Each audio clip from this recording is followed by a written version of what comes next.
नमस्कार प्यारे विद्यार्थियों, शुभ प्रभात, गुड मॉर्निंग। आज का हमारा टॉपिक है भारतीय मिट्टियाँ। चलिए शुरुआत करते हैं।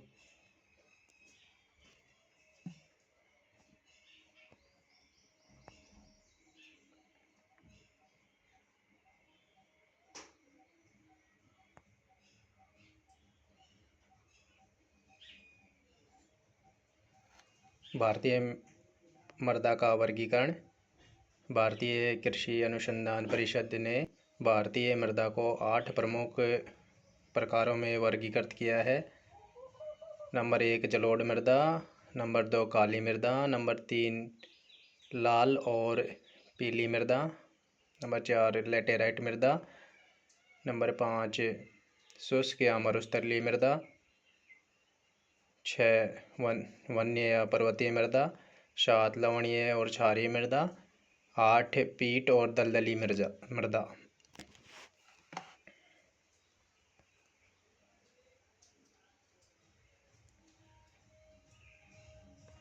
नंबर 1 जलोढ़ मृदा। इसका निर्माण नदियों द्वारा लाए गए अवसादों के निक्षेपण से हुआ है। भारत में सबसे विस्तृत और उपजाऊ है। भारत में सबसे विस्तृत और उपजाऊ मृदा है जलोढ़ मृदा। इसका विवरण है उत्तरी मैदान पंजाब, हरियाणा, यूपी, बिहार, पश्चिम बंगाल, असम और तटीय डेल्टा क्षेत्र में है। जलोढ़ मृदा की विशेषताएं हैं पोटाश, चूना और फॉस्फोरिक एसिड में समृद्ध होती है। ये नाइट्रोजन और ह्यूमस की कमी होती है इसमें। इसके प्रकार बांगर और खादर। बांगर पुरानी जलोढ़ कंकड़ पत्थरयुक्त उच्च भूमि होती है। खादर नई जलोढ़ बाढ़ द्वारा प्रतिवर्ष नवीकृत अत्यधिक उपजाऊ होती है। इसमें प्रमुख फसलें होती है गेहूँ, चावल, गन्ना, कपास, दालें और तिलहन। नंबर 2 काली मृदा ब्लैक सॉयल। इसका निर्माण ढक्कन के पठार की ज्वालामुखी चट्टानों के अपक्षय से होता है। इसे रेगुर मृदा के अपक्षय से रेगुर मृदा या काली कपास मृदा भी कहते हैं। इसका वितरण महाराष्ट्र, मध्य प्रदेश, गुजरात, तेलंगाना, आंध्र प्रदेश, कर्नाटक है।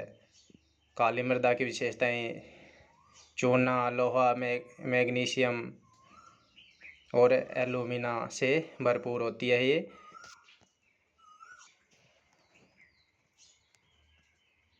सबसे अधिक नमी धारण करने की क्षमता काली मृदा में होती है। गर्मियों में गहरी दरारें पड़ जाती हैं और इसकी प्रमुख फसलें हैं कपास, गन्ना, मूंगफली, तंबाकू और बाजरा। काली मृदा में होने वाली प्रमुख फसलें कपास, गन्ना, मूंगफली, तंबाकू और बाजरा है।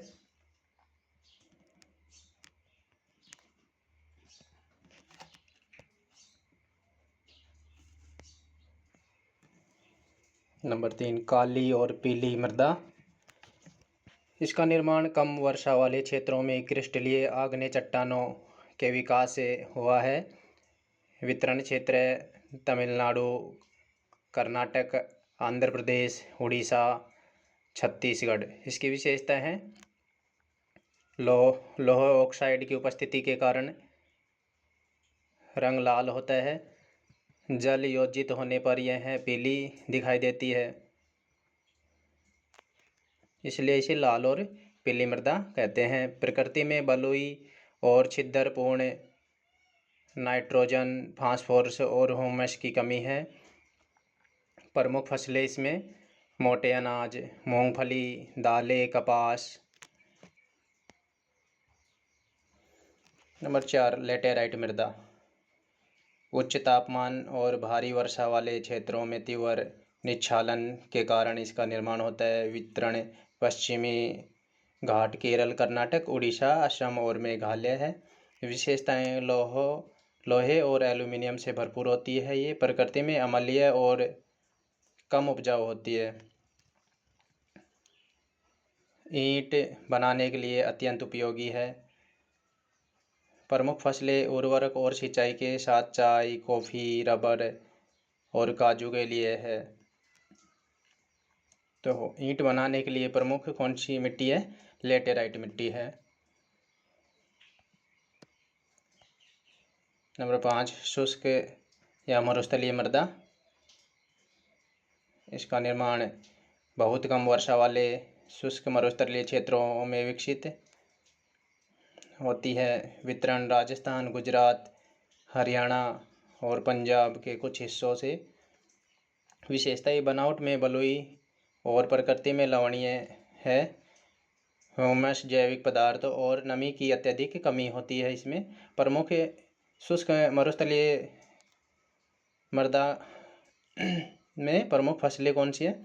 सिंचाई सुविधा के विकास के साथ बाजरा, गेहूँ, जौ और कपास उगाई जा सकती हैं इसमें।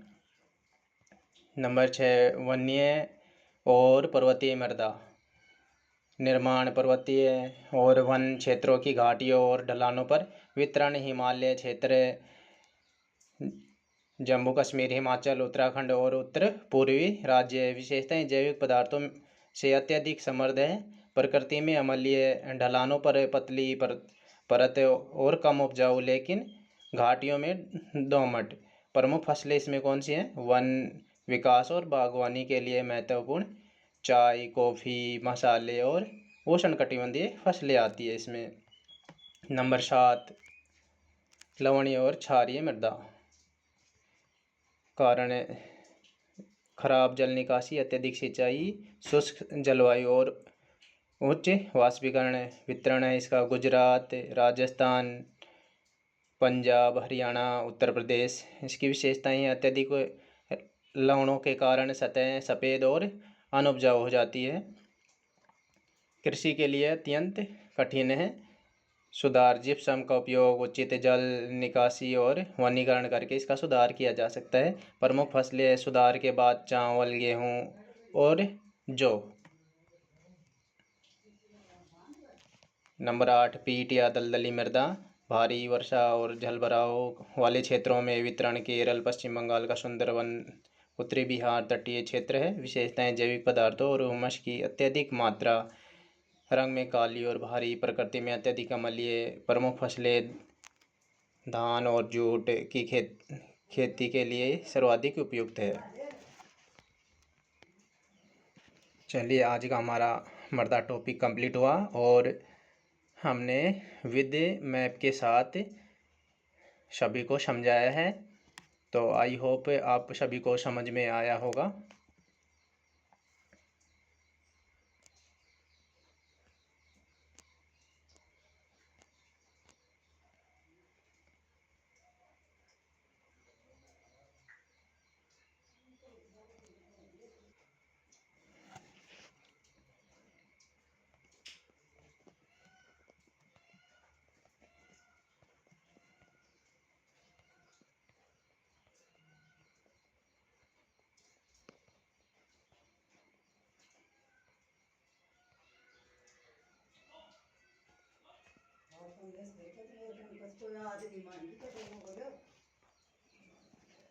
चलिए आगे मृदा अपरदन और देखते हैं। एक गंभीर खतरा, हवा या पानी द्वारा मृदा की ऊपरी उपजाऊ परत काटना मृदा अपरदन कहलाता है। मृदा अपरदन के प्रकार हैं परत अपरदन, अवनालिका अपरदन और पवन अपरदन।